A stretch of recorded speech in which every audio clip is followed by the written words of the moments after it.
I hope you will not think me rude or impolite if I ask you with due courtesy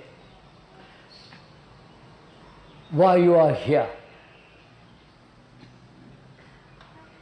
What is the reason? What made you come to listen to this speaker? Is it out of curiosity?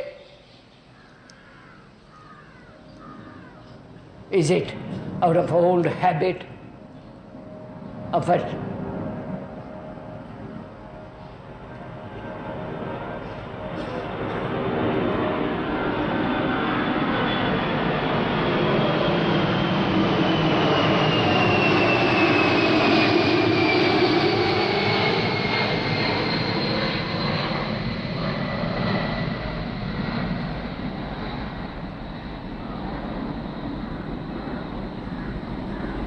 Is it out of old habit?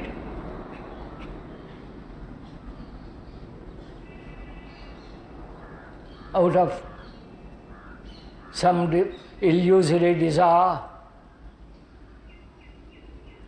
Or have you come, if one may ask, with a serious intent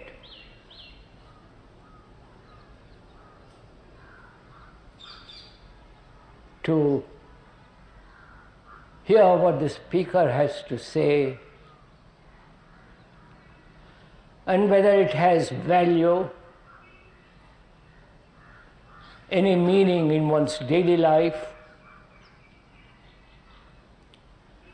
And if you discover for yourself what the speaker is saying,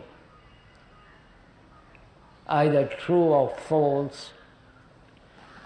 If it is false, then you will naturally put it aside. But if it is true, sane, logical, reasonable, then you will obviously either intellectually, which is verbally, accept and do nothing about it. But whereas, if you do not merely accept what is intellectually what is being said, and if you accept it with all your heart and mind, with your total being, then you will naturally do something about it. Then you will naturally change your life radically. Because that is what we are talking about. The total transformation of man, which is you. And that's important, because any new culture, because the old cultures throughout the world are dying or decay or beginning to degenerate. A new culture can only come into being when there are really profoundly serious religious people, non-sectarian, who do not belong to any society, to any group, to any guru, to any particular religion. Because religion says they all have no meaning whatsoever. So one asks, if I may, with courtesy,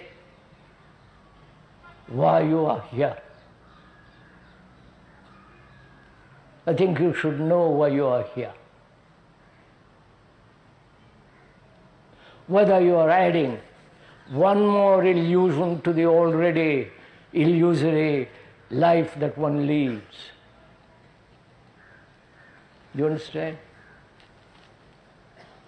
Whether you are making what the speaker is saying into an illusion, into a make-believe, into a theory, and being theoretical, which has very little value. So, if one may ask, why you have taken the trouble to come and listen to the speaker?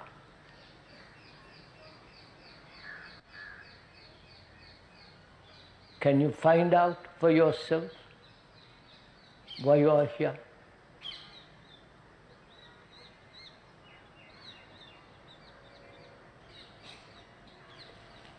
And if you do find out, that is, if you are honest to yourself and not slightly demented, slightly neurotic, slightly hoping for some miracle to happen that will bring about a revolution, psychological revolution in society, so that you will be comfortable, you'll have nice houses and everything financially, physically secure. Then if you have come to that purpose, then you will be deluded, you will be deceived. But whereas if you come with a serious intent, and by that serious intent there must also go in hand with it a quality of skepticism.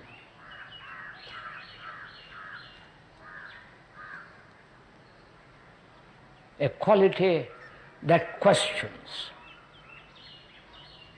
that demands an answer, not from the speaker, but the very challenge that you ask, that you put to yourself, that challenge demands an answer from yourself.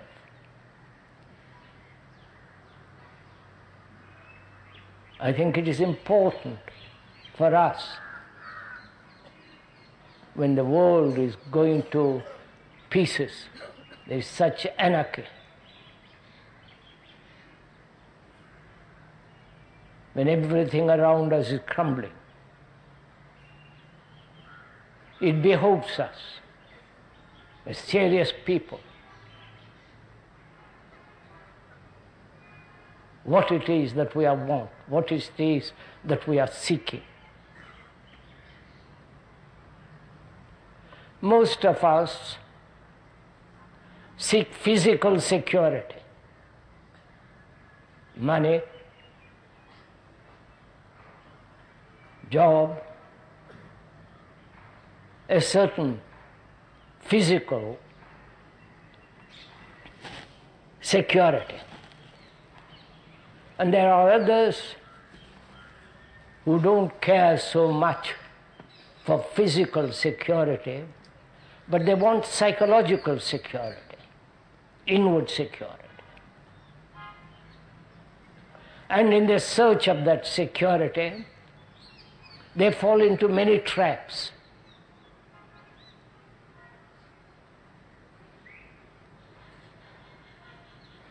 The do-gooders, the social workers, the narrow parochial sects, into false sense of meditations and so on and on and on. Those are great many traps around us. So we must ask ourselves, if I may suggest, what it is that we are trying to seek, what it is that we want, what it is that our hearts and minds demand.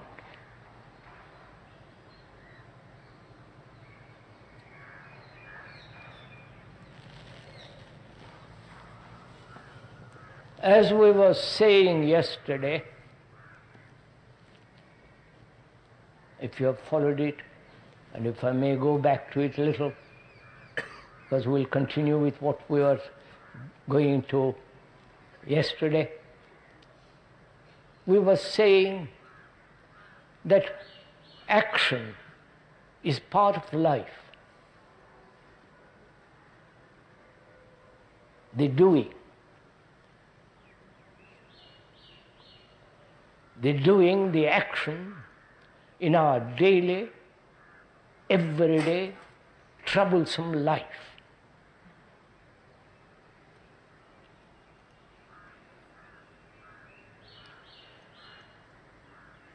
And we are pointing out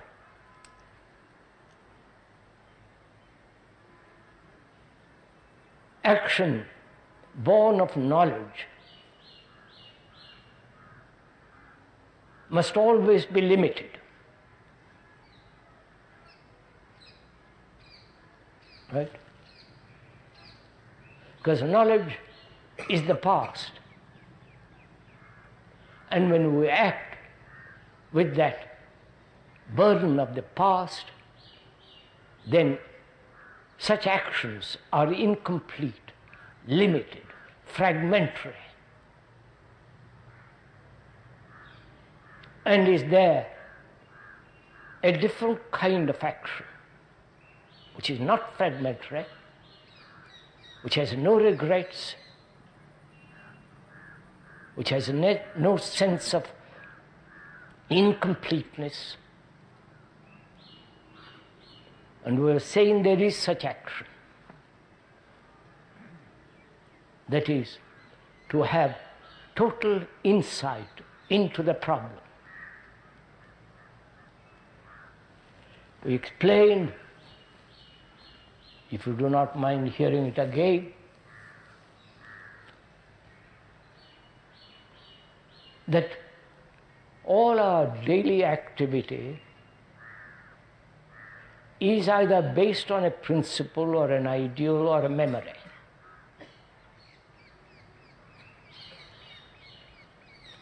See it in yourself, not I'm only describing, but the description is not, the description is not the described, right? Right? The word is not the thing. So I may describe, but what is described is not that which is actually taking place. So don't let us be deceived by the description. But the description might help you to observe what is actually taking place, knowing that the word is not the thing.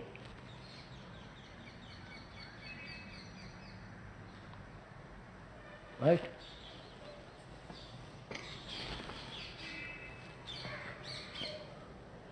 If most of us are seeking psychological security, which apparently is the human endeavor, the human struggle, in our relationship with each other, however intimate or not intimate, this desire, this urge, this compulsion to find a deep, abiding psychological security which can never be disturbed, which is totally complete in itself. That's what most of us want. I do not know if you have not examined yourself, and if you have, psychologically, inwardly, that's what we want. Isn't that so? And we have never questioned if there is such security.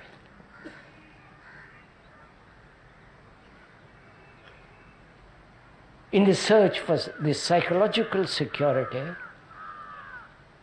thought has brought about all the gods in them we have invested our urge to find security. Right? The gods, the rituals, all the whole circus round that goes on in the name of religion. There we try to find security. And is there security in all the things that thought has put together?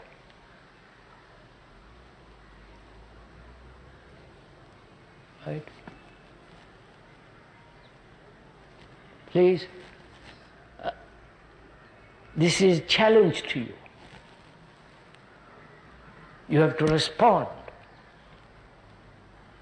You cannot all of you respond, that would be impossible. But you can respond to yourself.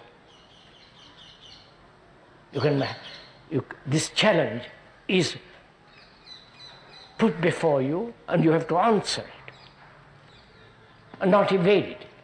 And if you evade it, then the consequences of that evasion, of that avoidance, leads to further illusion, further misery. Obviously. Whereas if you face this challenge and find out for oneself whether there is security psychologically, or is all psychological security an illusion?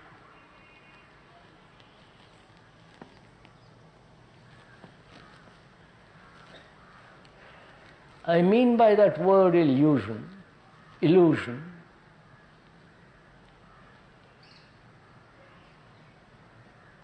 in the course of sensory perception,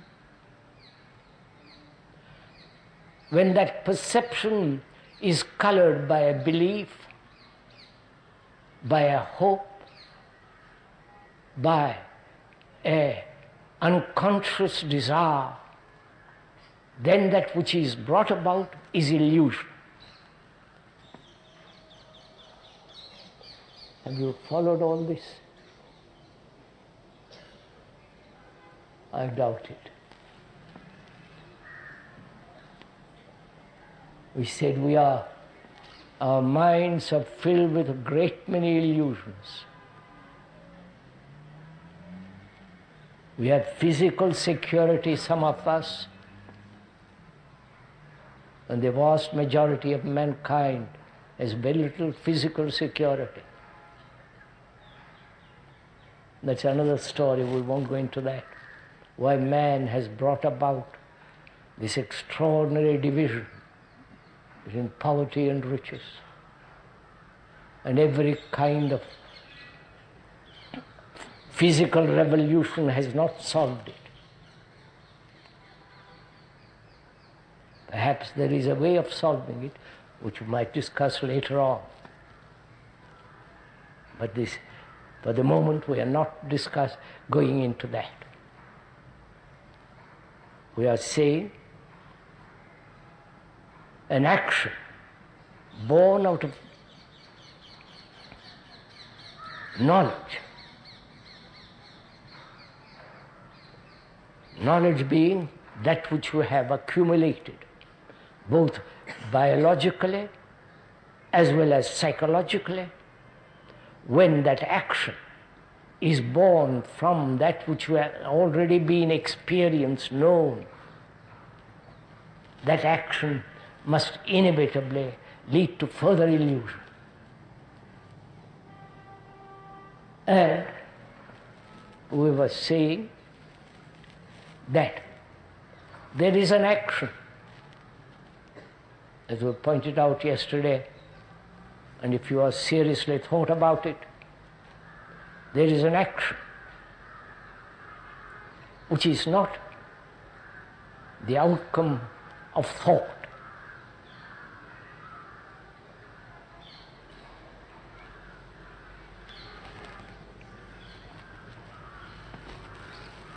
All right? May I go on?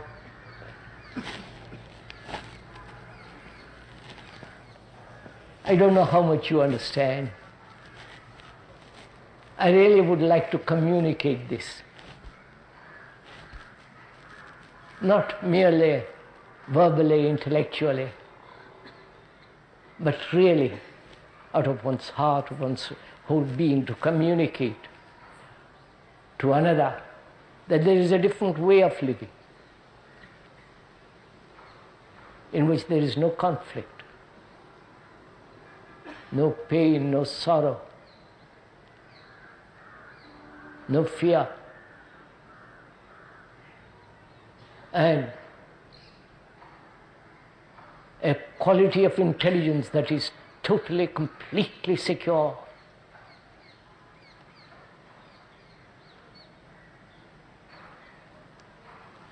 But to find that way of living, one must attend. One must give attention to it.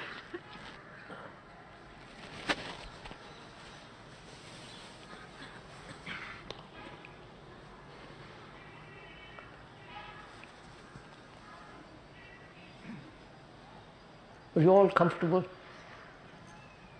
Yes?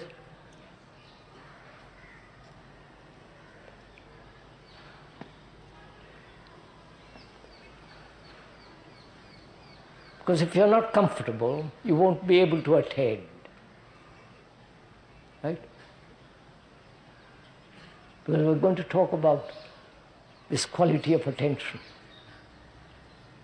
And then we'll go as we go along.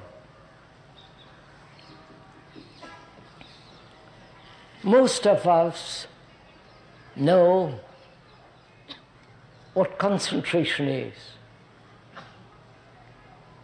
Every schoolboy is taught to concentrate on a book or something or other, so that he applies his mind to a particular thing,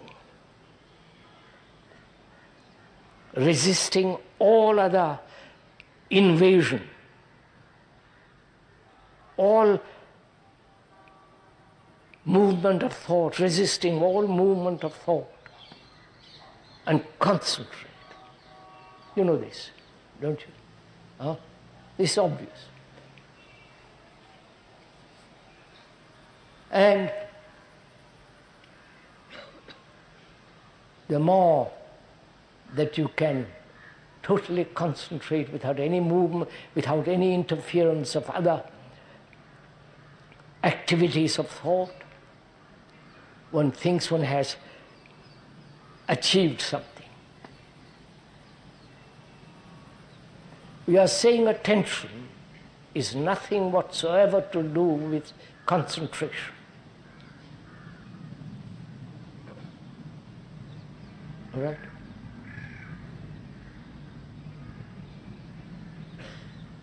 Examine it, sir. Critically examine what is being said. Don't accept.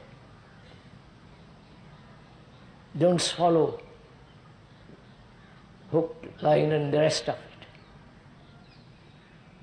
Find out if what the speaker is saying is correct or not. Correct being accurate, precise, not vague, romantic, nonsensical.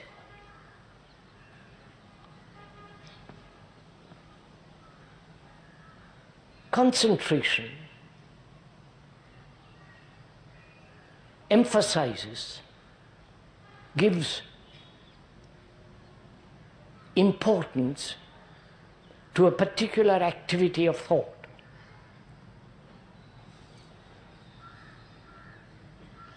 Right? Whereas attention is not the product of thought.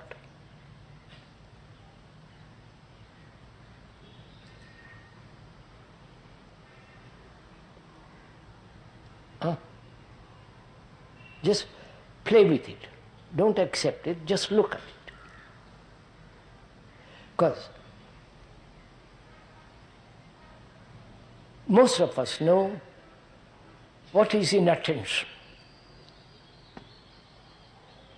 When you are listening to the speaker, you listen for a minute or two, or perhaps less than that, and your thoughts wander away to something else. And you try to pull it back and listen. Aren't you doing that? Huh?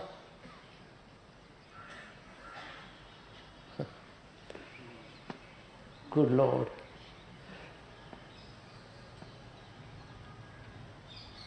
So your mind is chattering, and occasionally the chattering stops and you attend, you listen.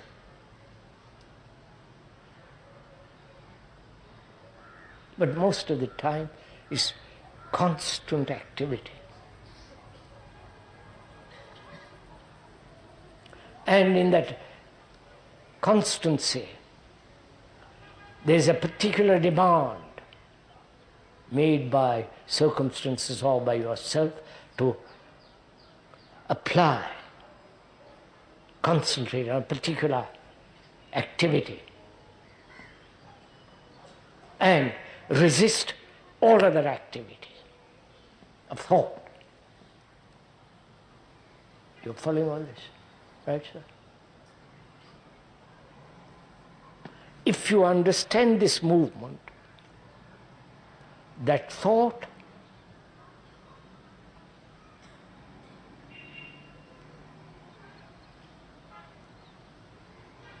is bringing about a quality of attention, a quality of concentration, and that very thought is moving away in other directions, right? And there is an urge, a compulsion to hold the thought in a particular direction, right? This is what's generally called concentration. Attention, to attend. In that attention, if you really attend, there is no center from which you are attending. Right? You all look so puzzled.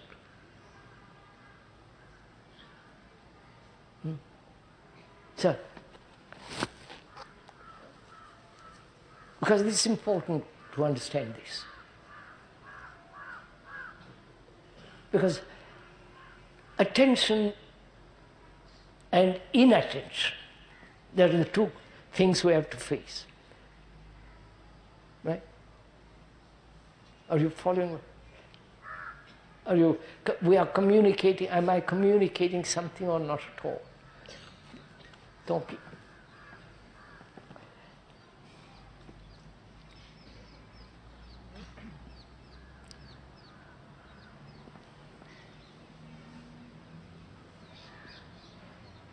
See, have you ever given attention with your mind, with your heart, with your nerves, with your whole being to something in which there is no otherness, in which there is no sense of deviation or distraction? So there are three things involved: concentration, distraction, and attention. Right? Most of us, when we are concentrating, are afraid of distraction. Right? I wish you'd talk to each other quietly like this. Now, is there distraction at all?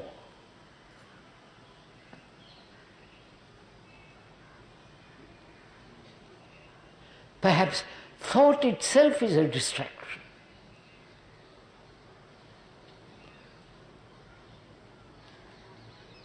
I'm going to show it to you in a minute.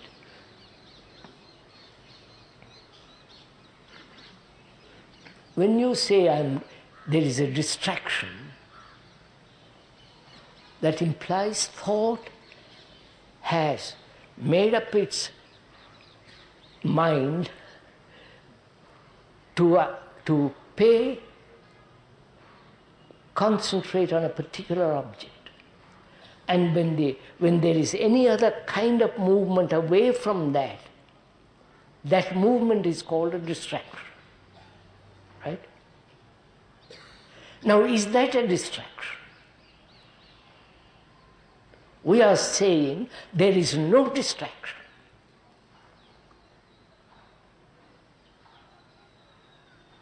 Right? Because it is thought, please listen, it is thought that has said, I must concentrate on that. But that very thought is moving away in other direction. And that's called distraction. But is it a distraction? Because the thought has pinpointed in a certain direction, and that very thought is moving away from that. And that's generally called a distraction. Right? Why do you call it a distraction? It is still movement of thought. Right? So, any movement of thought is another distraction. I wonder if you get this. No, you don't. So what we are trying to point out is that there are two qualities of the mind. In which there is no attention, which is inattention, and attention. Right? And to be aware of inattention is to be attentive, in which there is no distraction. You get it? I wonder if you understand this. Because we're always struggling between the two, inattention and attention. And that takes all our energy. In meditation, for example, which is not the moment to talk about now, this is the battle that's going on. To be totally attentive, and a second later, completely not attentive. Right? Now, we are saying the inattention is not a distraction, but to be aware of that lack of attention, to be aware that you're not attending, that's good enough. I wonder if you understand this. So that your mind is never in conflict.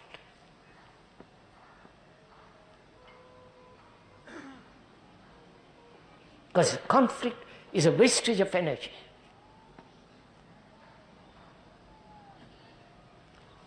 So we're coming back. Now we have explained what attention is. Not explained, the fact of attention. That when there is attention, there is no center from which you are attending, as there is in concentration, which then has what you call distractions. Whereas there is attention and there is inattention.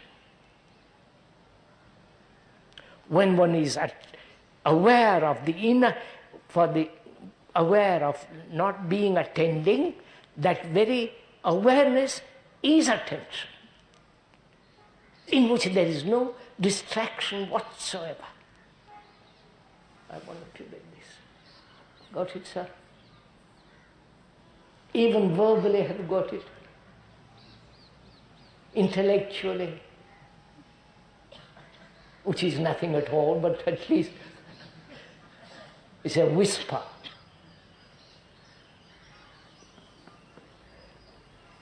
Now, will you so attend without concentration, without effort, to what is being said?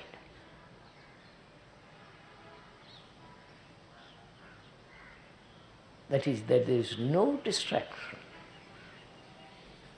You may attend, listen for a minute, and wandering off.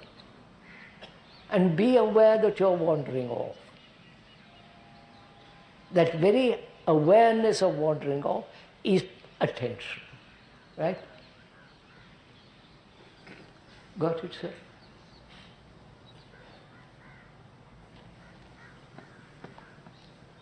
We are saying, as yesterday, all life is action. Whether you are sitting in a Himalayan cave or in a hermit or in a monastery or living in an ordinary life, whole of existence is action. As whole of life is a relationship. A relationship is action.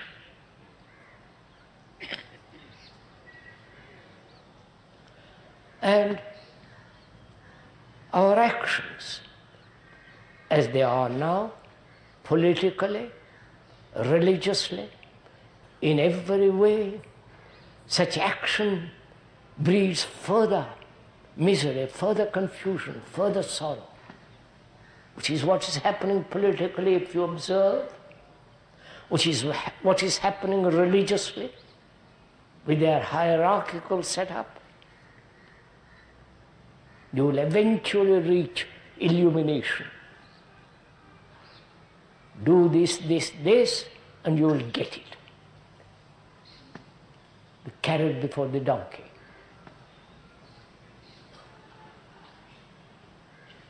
And we are questioning the whole activity of what is called action.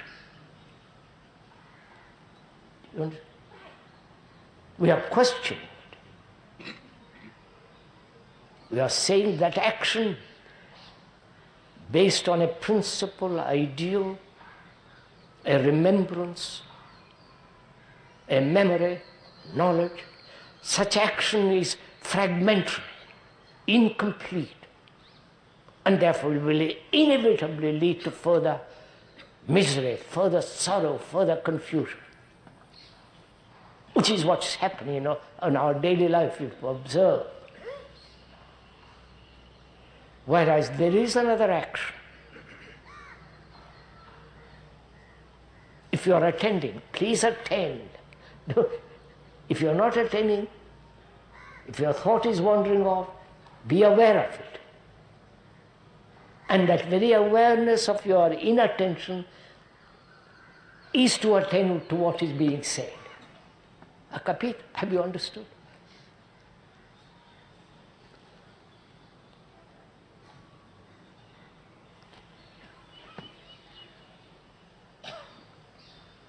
So we are saying that there is an action that is not based on knowledge.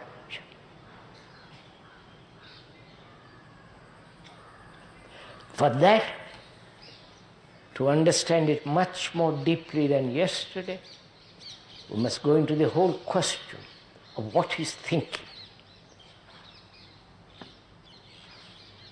What is thought?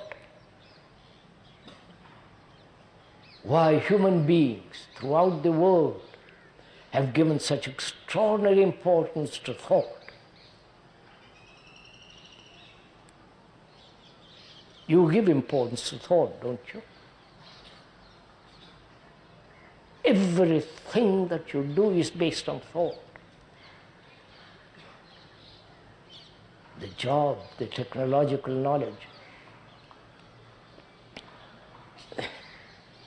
the gods, the churches, everything is built by thought. Right, sirs? Do you question that?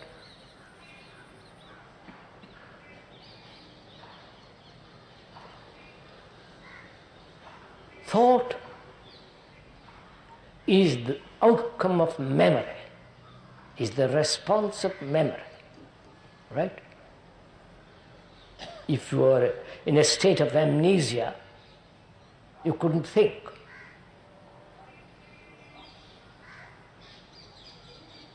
But as you are not, I hope you are not, but as you are not, your thinking is the result of centuries of experience, accumulated knowledge, which is stored up in the brain, which is obvious.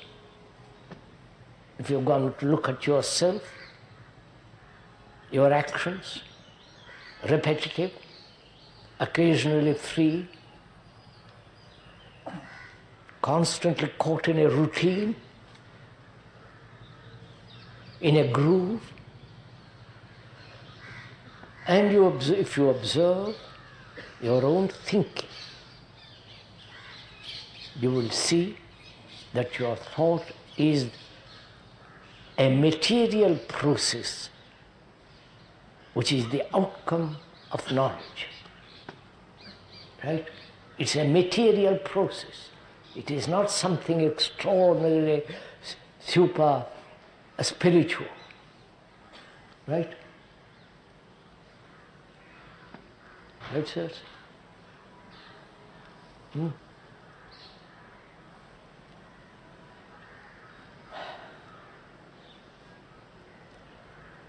Thought is always active.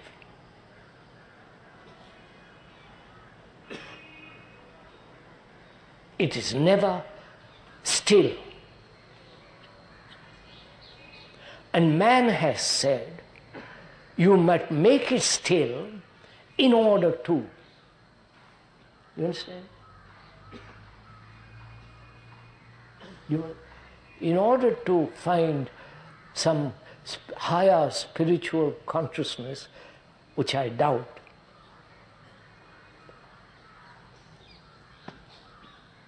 there is no higher spiritual consciousness. There is only consciousness.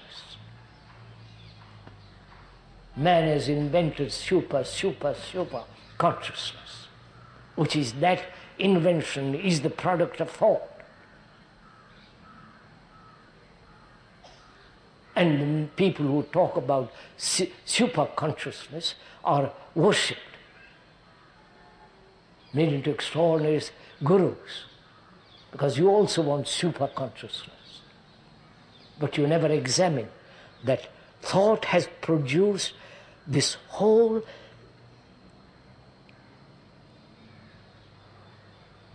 area of consciousness. Whatever it thinks is still part of that consciousness. You understand this? Are we moving along together? Or are you tired? If you are, well, let's take a rest. I can go on talking to myself. Because I'm investigating as I go along. If you are tired, please take a rest. Because we are asking your brain to think anew,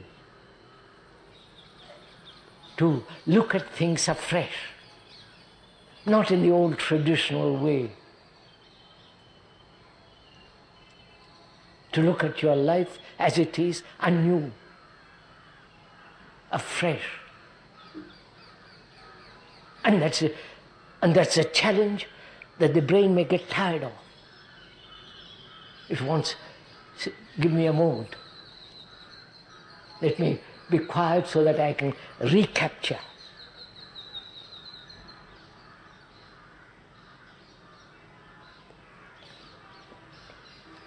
So we are saying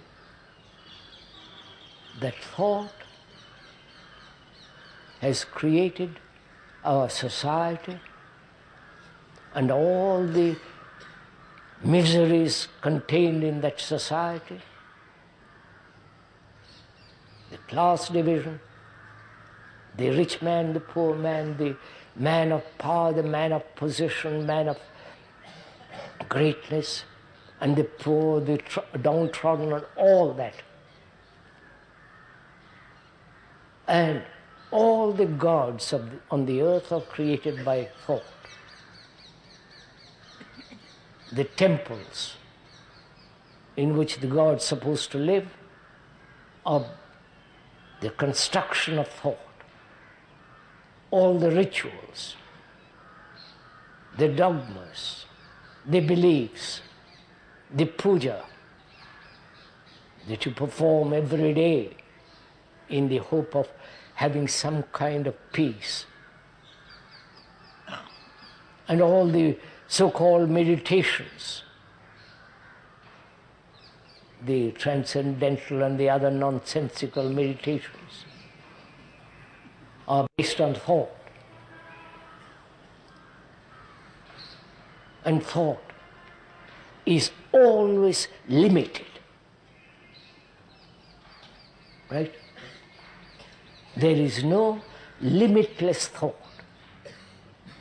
Thought can think it is limitless,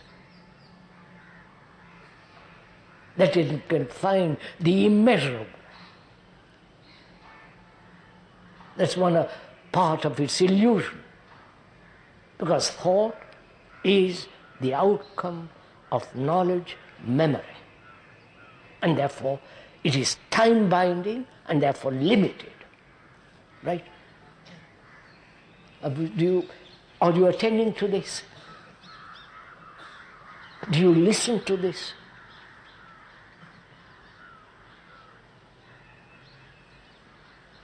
When I ask a question, your thought comes into activity. And it is beginning to ask, search, to find the answer. And to find the answer, it goes back to memory. Where did I read it? Who told me? You follow? The activity goes on.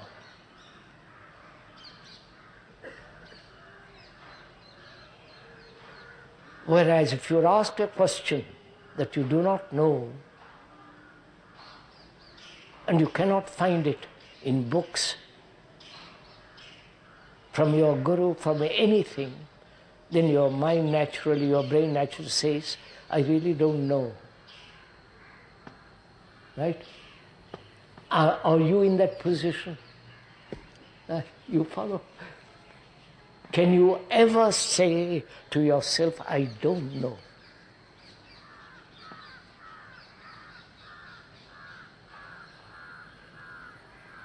Because that quality of mind that says, I don't know, is not seeking to know. Because the moment it seeks, thought is in operation. And then it will project what it wants and will say, I've found it. Do you understand all this? Are you getting tired?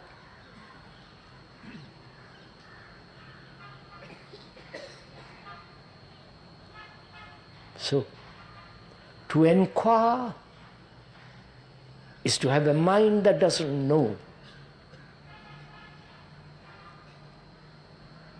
And we are inquiring into an action of which we are not aware at all. We know our actions based on memory. That's simple, clear. And we know the technological activity of knowledge, the accumulation of thousands of people, scientists working, accumulating. And from that accumulation they have created extraordinary things. Most marvelous surgery. Most delicate, extraordinary things they are doing. And also, technologically they are preparing destructions of war, material for war. And also, thought has created the illusions. Right? I believe in God. I am a nationalist. I belong to this party which is going to save mankind. My Guru is the most marvelous entity. And so on and on and on. All that is the movement of thought. So whatever thought in its action must inevitably be limited. Now, have you an insight into that? You understand? If you attend very carefully to what is being said, then you will see the whole movement of thought.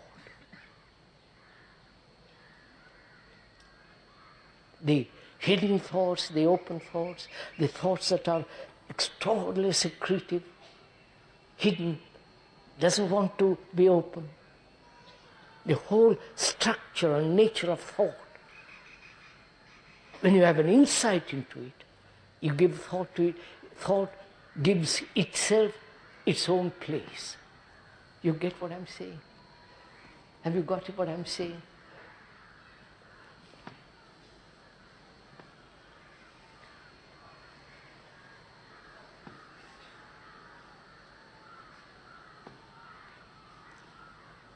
The meaning of the word art means to put everything in its right place. The art of living, not the painting and sculptures that has its own art, but we are talking about the art of living. And that in there, art means to put all things in their place so as to give order. So, the art of living is to find out, is for thought to find out its own place.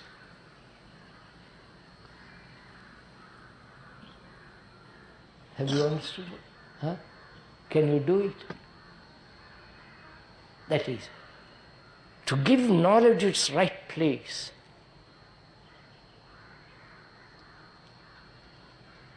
And psychologically, knowledge has no place.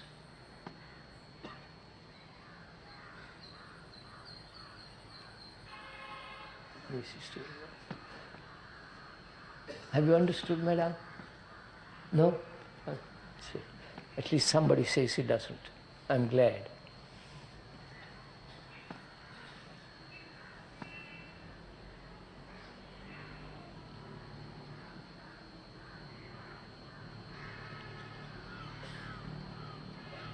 I think most of us have never looked at the movement of thought, right? Most of us never asked, what is thinking? Why has man given such extraordinary importance to thinking? And the very process of thinking, born of experience, knowledge and memory stored in the brain, that process of thinking is always limited, right? Is that clear? Thought is limited. Thought is fragmentary. fragment, I mean something broken. Like a vase, when you break it, there are pieces in it. So thought is broken, limited, right? Because it's born out of knowledge. And knowledge is the past. Knowledge is not the whole, right? See, it can never be the whole. So thought, whatever it does, must be limited. And any action born out of that limitation must have regret, confusion, feeling of guilt, anxiety, and a never-ending conflict. Because thought in its action is limited. Right? Is this clear? Clear, not verbally. And then through inside, you know it. As you know your language, as you know your eyes, your face, you know it. So thought can never lead to the immeasurable.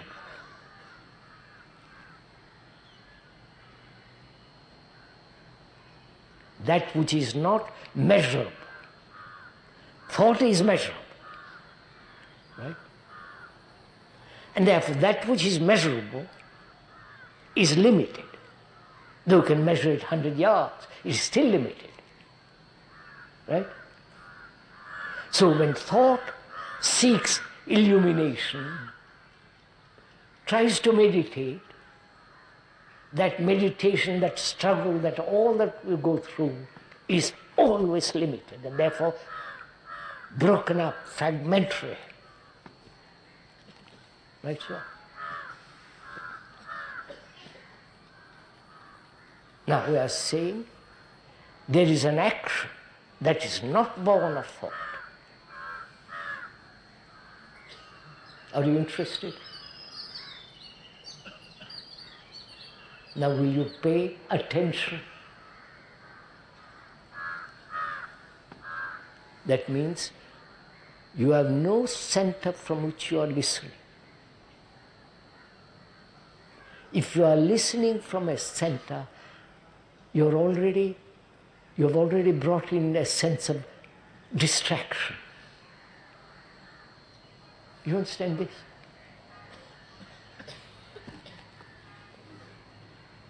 So can you attain?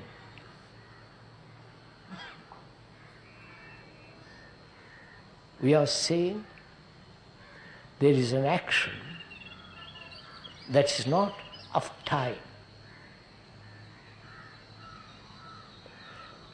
Again, I mustn't introduce time for the moment because that leads to something else. We'll talk about it. There is an action which is not the outcome of memory.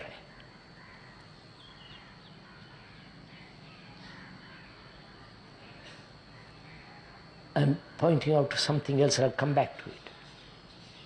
In your relationship with another, however intimate or not intimate, when memory operates in our relationship,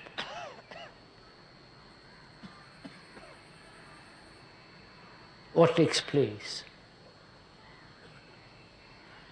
There is inevitably division. Right? Haven't you noticed it?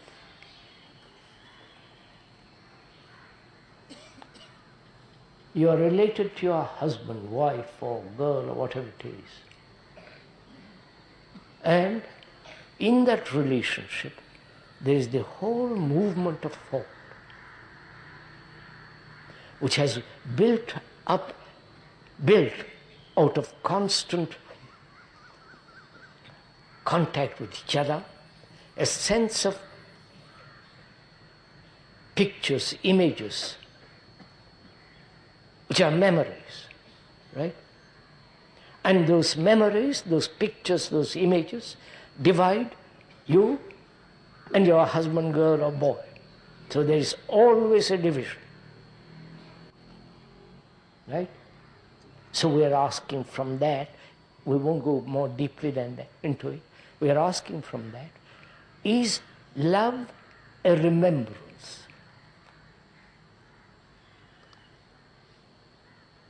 Right? When one says to one's wife or husband or girl, whatever it is, I love you, is that a remembrance?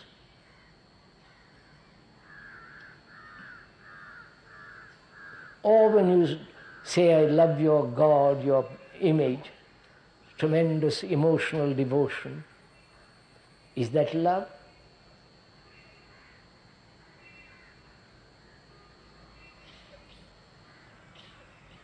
We'll go into this question much more deeply another time. What we are pointing out is that where there is the activity of thought, thought itself being limited must bring about division. National, political, religious, the whole structure of man's activity, which is destroying the world. You go up to the moon and plant a flag up there. There is a limited action. When you worship your petty little God around the corner, which has been put together by thought, that's a limited action. So when you have an insight into that, insight being the mind comprehends the whole picture, whole structure, nature of thought, then thought comes to its own limited place. You got it? Have you understood some of this? Come on, sirs. So, when you have understood that, when thought has understood its own limited place, then action is not the outcome of thought. Then action is the outcome of that total insight of the nature of thought. Have you understood all this? Probably I should read to you the Gita and then you'll all be happy. Or read some commentaries and commentaries and commentaries.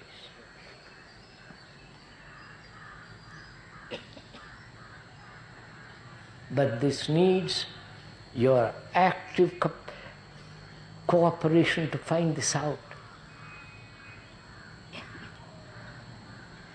You have to think, you have to work.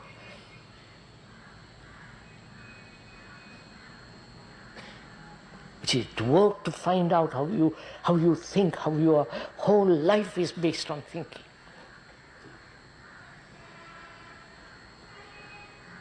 You have to catch a bus, but catching the bus has its right thought, right place. But when thought involves into the whole psychological structure of man, then thought has limited the psyche of man. You understand this?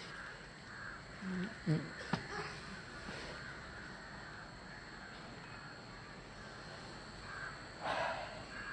So, sirs and ladies,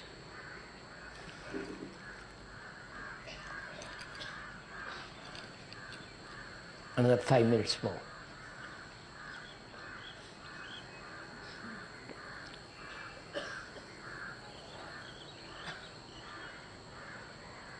I do not know how much you are learning. Learning, not accumulating knowledge and memory. Learning to find out this quality of insight from which action takes place.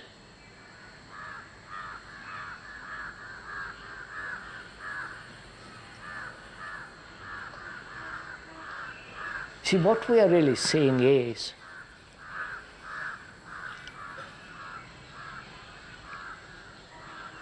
that man has extraordinary capacities. Man, woman too, please. We are not women's lib. Man has extraordinary capacities. And those capacities are limited by thought.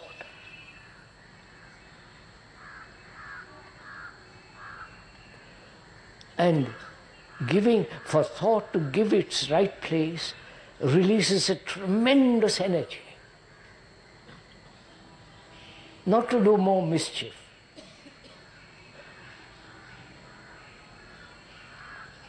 but to live a life in which there is no shadow of conflict. A life that is supremely excellent.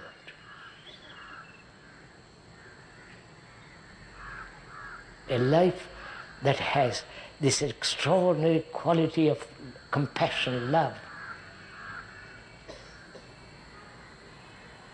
That's why one has to understand the nature of thought. Thought is not love. And when one worships the intellect, as you all do, because it is when you are studying or reading or being lectured to about the Gita, the Upanishads, the various commentaries, you are encouraging the intellectual capacity and therefore denying love.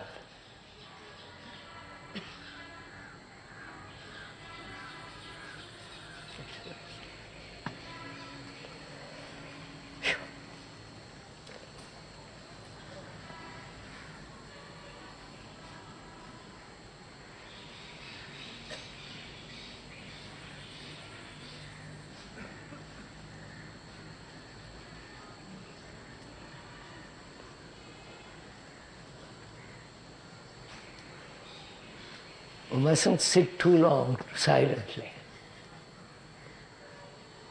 It can lead to deception.